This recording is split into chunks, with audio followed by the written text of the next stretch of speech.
ಯೋಂತಃ ಪ್ರವಿಶ್ಯ ಮಮ ವಾಚಮಿಮಾಂ ಪ್ರಸುಪ್ತಾಂ ಸಂಜೀವಯತ್ಯಖಿಲಶಕ್ತಿಧರಸ್ವಧಾಮ್ನಾ ಅನ್ಯಾಂಶ್ಚ ಹಸ್ತಚರಣಶ್ರವಣತ್ವಗಾದೀನ್ ಪ್ರಾಣಾನ್ ನಮೋ ಭಗವತೆ ಪುರುಷಾಯ ತುಭ್ಯಂ. ತಪಸ್ವಾಧ್ಯಾಯ ಶುಶ್ರೂಷಾ ಕೃಷ್ಣ ಪೂಜಾರತಂ ಮುನಿಂ ವಿಶ್ವೇಶಮಿಷ್ಟದಂ ವಂದೇ ಪರಿವ್ರಾಟ್ ಚಕ್ರವರ್ತಿನಂ. ಶ್ರೀ ಗುರುಭ್ಯೋ ನಮಃ. ಹರಿ ಓಂ.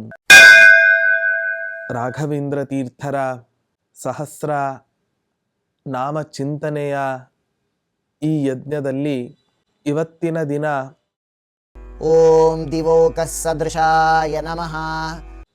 ರಾಘವೇಂದ್ರ ತೀರ್ಥರ ಕಾಂತಿ ಅಥವಾ ಅವರ ವರ್ಚಸ್ಸು ಹೇಗಿತ್ತು ಅಂತ ಹೇಳಿದರೆ, ದೇವತಾ ಸಾದೃಶ್ಯ ಆ ರಾಘವೇಂದ್ರ ತೀರ್ಥರಲ್ಲಿ ಕಾಣ್ತಾ ಇದ್ದರಂತೆ ಆಗಿನ ಕಾಲದಲ್ಲಿ.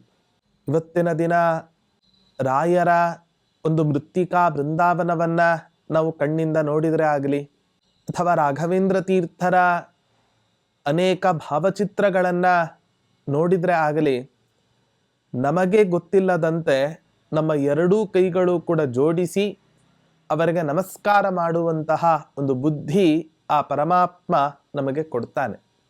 ಇದಕ್ಕೇನು ಕಾರಣ? ದೇವತಾ ಸನ್ನಿಧಾನ ವಿಶೇಷವಾಗಿ ಆ ರಾಘವೇಂದ್ರ ತೀರ್ಥರಲ್ಲಿ ಇತ್ತು. ದೇವತೆಗಳಂತಹ ಕಾಂತಿ. ಪ್ರಹ್ಲಾದರಾಜರ ಅವತಾರ ರಾಘವೇಂದ್ರ ತೀರ್ಥರು. ಪ್ರಹ್ಲಾದರಾಜರು ದೈವಾಂಶ ಸಂಭೂತರು. ಅವರದ್ದೇ ಅವತಾರರಾಗಿರ್ತಕ್ಕಂತಹ ರಾಘವೇಂದ್ರ ತೀರ್ಥರು ದೈವಾಂಶ ಸಂಭೂತರು ಅಂತ ಹೇಳಬೇಕೇನು. ಅದರಲ್ಲಿ ಬೇರೆ ಬ್ರಹ್ಮ ತೇಜಸ್ಸಿನಿಂದ ಕೂಡಿದ ಅವರ ಮುಖ ಎಲ್ಲರನ್ನೂ ಕೂಡ ಆಕರ್ಷಿಸುವಂತಹ ವ್ಯಕ್ತಿತ್ವ ಆಗಿತ್ತು. ನಾವು ಇವತ್ತಿನ ದಿನ ನೋಡ್ತೇವೆ, ವಿಶ್ವಾಮಿತ್ರ ಮಹರ್ಷಿಗಳು ಗಾಯತ್ರಿ ಮಂತ್ರ ದ್ರಷ್ಟಾರರಾಗಿ ಇವತ್ತಿನ ದಿನ ಜಗತ್ತಿಗೆ ಗಾಯತ್ರಿ ಮಂತ್ರವನ್ನು ಕೊಟ್ಟಂತಹ ಮಹಾ ಋಷಿಗಳು ವಿಶ್ವಾಮಿತ್ರರು.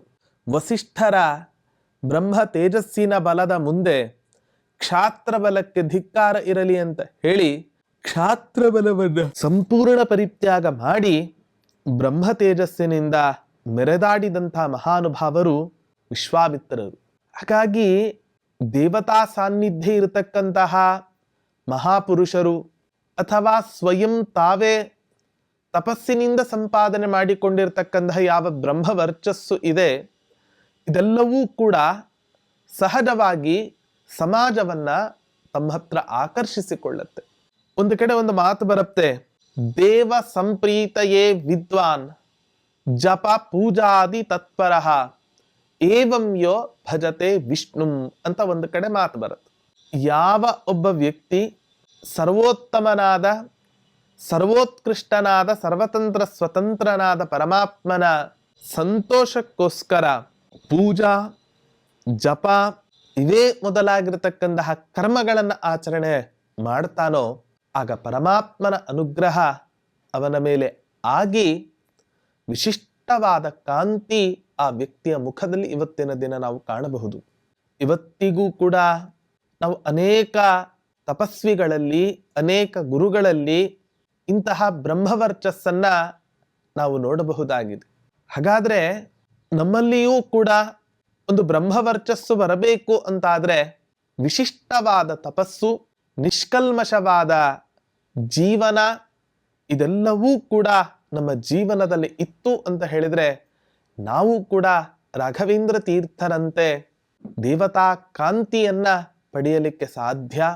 ಅಂತಹ ಕಾಂತಿಯನ್ನ, ಅಂತಹ ವರ್ಚಸ್ಸನ್ನ, ಆ ರೀತಿಯಾದ ಉತ್ತಮವಾದ ತಪಸ್ಸನ್ನ ನಾವು ಮಾಡಲಿಕ್ಕೆ ತಾವು ಅನುಗ್ರಹ ಮಾಡಬೇಕು ಅಂತ ಚಿಂತನೆ ಈ ನಾಮದಲ್ಲಿ ಇದೆ ಅಂತ ಹೇಳ್ತಾ ಶ್ರೀಕೃಷ್ಣಾರ್ಪಣಮಸ್ತು.